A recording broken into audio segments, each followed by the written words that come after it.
नमस्कार। दुनिया के सबसे ऊंचे युद्ध क्षेत्र सियाचिन में भारतीय सेना ने सैटेलाइट पर आधारित इंटरनेट सेवा की शुरुआत कर दी है।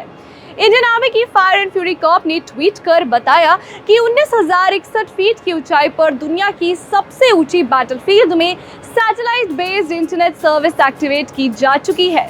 तकनीकी क्षेत्र में भारत की बढ़ती शक्ति और प्रभाव को दर्शाते हुए ये तस्वीरें सियाचिन ग्लेशियर की हैं। सियाचिन करीब 19,000 फीट की ऊंचाई पर मौजूद है और इतनी ऊंचाई पर ऑक्सीजन का स्तर गिर जाता है। लेकिन आपको ये तस्वीरें देखकर गर्व का एहसास होगा, क्योंकि जहां ठीक से ऑक्सीजन भी नहीं मिल पाती, वहां भारतीय इंजीनियर्स ने इंटरनेट के सिग्नल्स पहुंचा दिए हैं। फायर एंड फ्यूरी कोर को 14वीं कोर भी कहा जाता है। करगिल लेह में चीन और पाकिस्तान से लगी सीमा के साथ साथ सियाचिन ग्लेशियर में सुरक्षा और निगरानी की जिम्मेदारी इसी कोर की होती है। सियाचिन में सैटेलाइट इंटरनेट को भारत ब्रॉडबैंड नेटवर्क लिमिटेड ने शुरू किया है, जो एक सरकारी कंपनी है।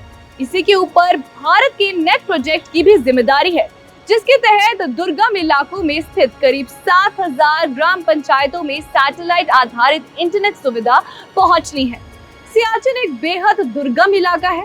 यहाँ पर जिंदा रहना अपने आप में ही एक बड़ी चुनौती है। अब आप सोच रहे होंगे कि वहाँ इंटरनेट केबल्स और सिग्नल्स कैसे पहुंचे गए।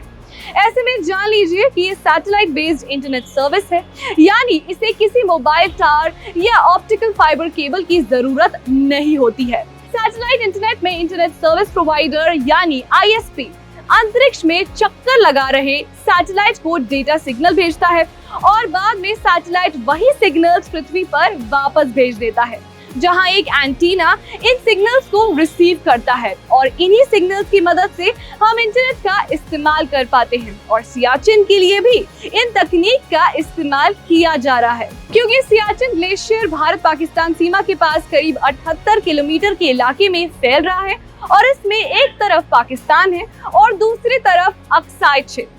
वर्ष 1984 में पाकिस्तान ने इस इलाके में कब्जे की कोशिश की थी, जिसके बाद एक सैन्य अभियान चलाकर भारतीय सेना ने सियाचिन ग्लेशियर अपने कब्जे में ले लिया था और तब से ही भारतीय सेना की स्पेशल टुकड़ी इसी इलाके में तैनात है। इस इलाके की रणनीतिक अहमियत की वजह से भारतीय सेना को इस क्षेत्र में हमेशा अपनी तैनाती बनाकर रखनी पड़ती है। लेकिन क्षेत्र में इंटरनेट न होने की वजह से सेना को मैसेज भेजने में काफी दिक्कतें आती हैं। लेकिन अब हाई स्पीड इंटरनेट मिलने के बाद सेना की शक्ति भी बढ़ जाएगी और कई तरह की जानकारियों को साझा करने में आसानी होगी। इसके अलावा वहां तैनात जवान अपने घर, परिवार और करीबियों से आसानी से बात भी कर सकेंगे। इंडियन आर्मी के पास जल्द ही अपना कम्युनिकेशन सैटेलाइट भी होगा। रक्षा मंत्री राजनाथ सिंह पहले ही GSAT-7B सैटेलाइट की जरूरत को मंजूर कर चुके हैं, जो सेना की कम्युनिकेशन क्षमता को मजबूत करेगा। अब तक सेना अपनी स्ट्रैटेजिक और कम्युनिकेशन जरूरतों के लिए GSAT-7A और दूसरे सैटेलाइट्स पर निर्भर रही है। GSAT-7A इंडियन एयरफोर्स का डेडिकेटेड कम्युनिकेशन है, लेकिन जल्द ही इंडियन एयरफोर्स की तरह आर्मी के पास भी अपना डेडिकेटेड कम्युनिकेशन सैटेलाइट होगा। मैं हूं गौरिका शर्मा और आप देख रहे हैं जी न्यूज़।